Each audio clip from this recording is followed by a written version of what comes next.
Malikem uçeme sinaniye yaman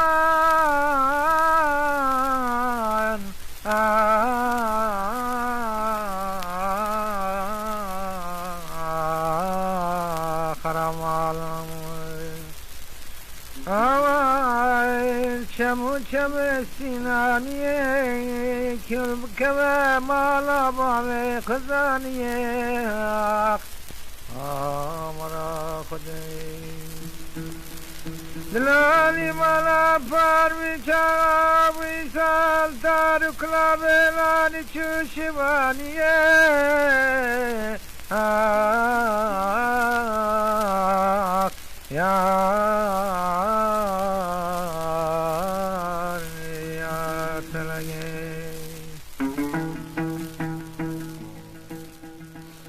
Binerên hêja her cihê ku hûn lê bin ev dem û hemû demên we baş.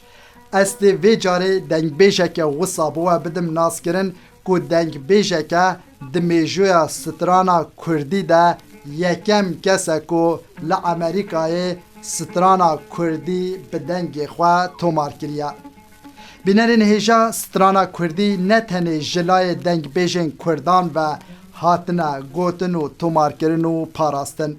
Her ji wê zêdetir gelek dengbêj û hejêkerên strana Kurdî hene bi qasî Kurdan nebin lê mîna Kurdan karine strana Kurdî xweş bêjin dengê xwe tomar bikin û biparêzin.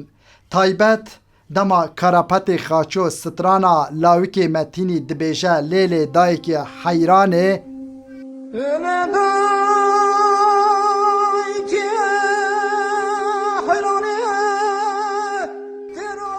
Ez bawer nakim tu dengbêjeke bi qasî vî dengbêjî bikaribe vê stranê wekî wî xweş bêje. Lê dema aramê Tigram Xwedê jê razî strana zimanê Kurdî zimanê me ye distire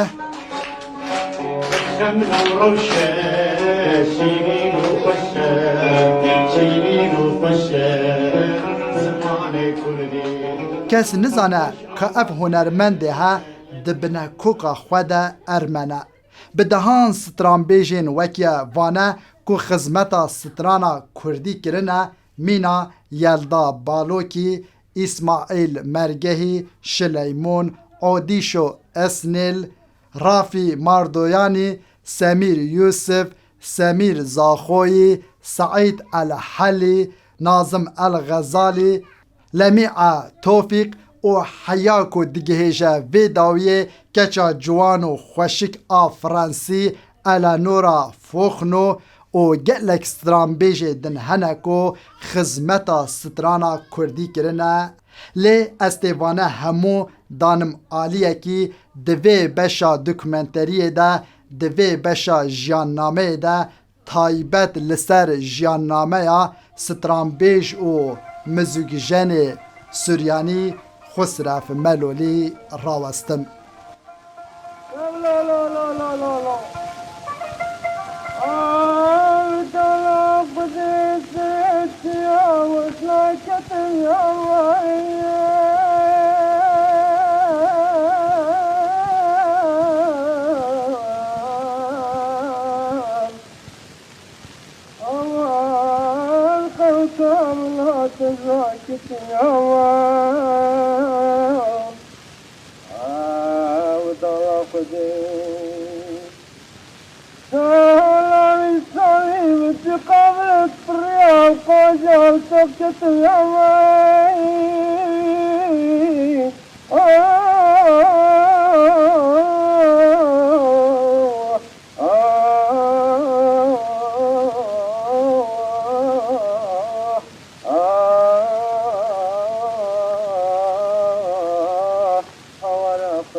Dilsoz û evîndarê strana Kurdî dengbêjê Suryanî Xusref Melûl lê bi navê Xusref Efendî jî berniyaz bû.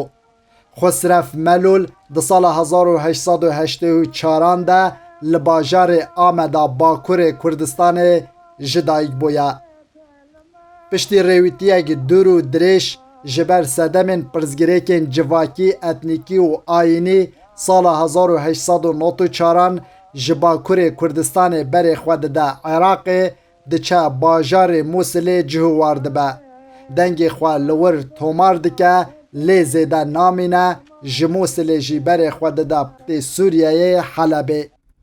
û paşê jî diçe Marsilyayê, ji Marsilyayê jî diçe Amerîkayê.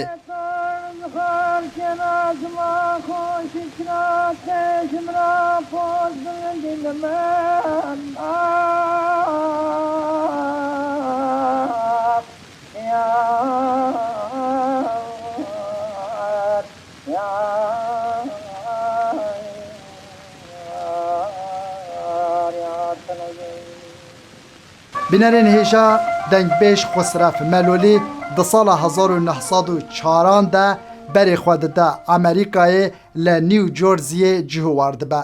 Piştî 4 salan wate sala 1980 de li gel xanima hêja Madam Repsmi dizewece. Piştî zewaca wan ji wan re du lawik çê dibe bi navê Anton û Edward. Dengbêjê Suryanî Xusref Melolî di navbera salên 1913 1915 de Komeleya Dibîstana Netewî a Suryanî di damezrîne û dibe serokê wê. Lê di mêjoya strana Kurdî de yekem kesek û di sala 1912 de li Amerîkayê bi dengê xwe strana Kurdî li tomargeh an ku em bêjin şerîkeyên Oriental Records û Columbia Records strana Kurdî tomar dike. Lê tişta herî balkêş ew e ku vî dengbêjê he dengbêj Xusref Melolî di dirêjahiya jiyana xwe de tu stran bi zimanê xwe bi Suryanî negotine. Lê li gorî lêkolîn û belgeyên ku ketine ber destê min, vî dengbêjê he piraniya stranê xwe bi Kurdî gotine, hendek stran bi Tirkî jî gotiye. Berhemên dengbêjê Suryanî Xusref Melolî tomar kirî strana Kurdî 1 û 2, stranên Kurdî yên Anatolyayê, stranên Hicazî, Hozam Xezal, Seba Xezal û Newroze. Lê mixabin piştî 77 salan derbiderî û penaberî ji cihû warê xwedûr dengbêj Xusref Melolî di temenê 87 saliya xwe de wate sala 1971 li Amerîkayê diçe ber dilovaniya Xwedê. Xwedê bi rehma xwe şad bike bi xatirê we.